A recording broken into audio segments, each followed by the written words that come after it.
Hi guys, it's Summers here. Time to say hello to this year's Renault. The RS19 will be pedalled by Nico Hulkenberg and Daniel Ricciardo and features a whole host of differences when compared with its predecessor. So let's jump on in.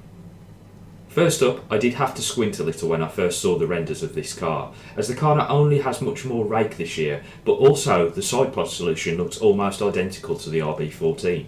I mean, come on guys, I know you've already pinched one of their drivers, but their car too? Anyway, we'll come back to that later, but let's get started at the front of the car and work our way back.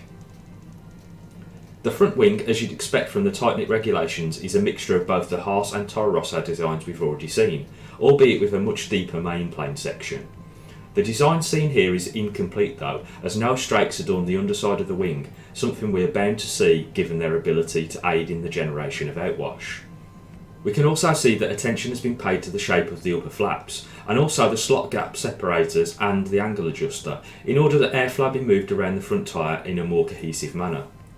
The nose design all looks rather conventional and unremarkable at this stage, with the slotted front wing pillars and an S-duct similar to the ones from last season, but seeing as there's no turning vanes hung beneath the nose or chassis, this could be something that's changed at a later stage. The top-down overview also gives nothing away in terms of the barge boards and splitter extension region, with it appearing like once more having carryover from last season, and all placeholders that will be significantly different come pre-season testing. Much like last year, the top of the now lowered vertical barge board elements curve over to meet the chassis and help condition flow rearward. The side pods are really where all the action are in regards to the changes seen on the RS19, with Renault adopting a very Red Bull-esque approach, including the over-the-top winglet seen on the RB14, as the team moved toward the periscope side pod design first introduced by Ferrari in 2017. This means that the side impact spars have been slung low down, getting them out of the way of the high-mounted inlet and helping them to meet the regulatory and aesthetic nonsense that requires a deltoid leading edge, leaving the designers free to improve things from an aerodynamic perspective downstream. Oh, and boy have they, well at least in comparison to the RS18, with the bodywork shrink wrapped around the car's internals to help improve the car's aerodynamic output whilst also improving cooling efficiency. This might be a good moment to mourn a friend at this stage too, as the internally named Le Aerocat has had most of its head lopped off to meet the new height regulations in that region. However, the team have taken the opportunity to flare the surface out more in order to deal with the tyre wake that's presented to it, and the most rearward section still reaches up to accompany the side pod's other aerodynamic furniture.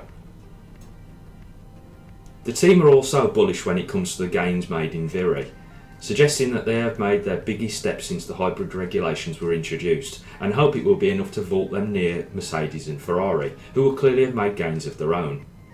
The architecture of this year's engine is actually a continued development of the C-Spec one, ran by Red Bull in the latter part of 2018, and whilst that seemed to be enough to put the final nail in the coffin of their relationship, Renault decided to push on and develop the concept further, using it as the basis for this year's unit. One area where the team seemed to have regressed in 2019 is with the exhaust and wastegate positioning. Having been aggressive in 2018 in trying to get the whole assembly as close to the underside of the rear wing as possible, they appear to have reverted to a more conventional position for 2019. They will also use the small winglet mounted between the new for 19 twin rear wing pillars when they deem necessary. This will adjust the trajectory of the exhaust plume and drive the rear end's performance.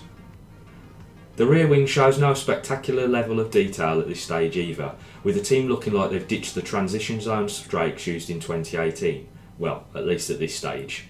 If you've enjoyed my analysis, don't forget to hit the like button and also subscribe to my channel for more F1 content. This will include analysis of the rest of the cars as they launch and their development as we go through the season.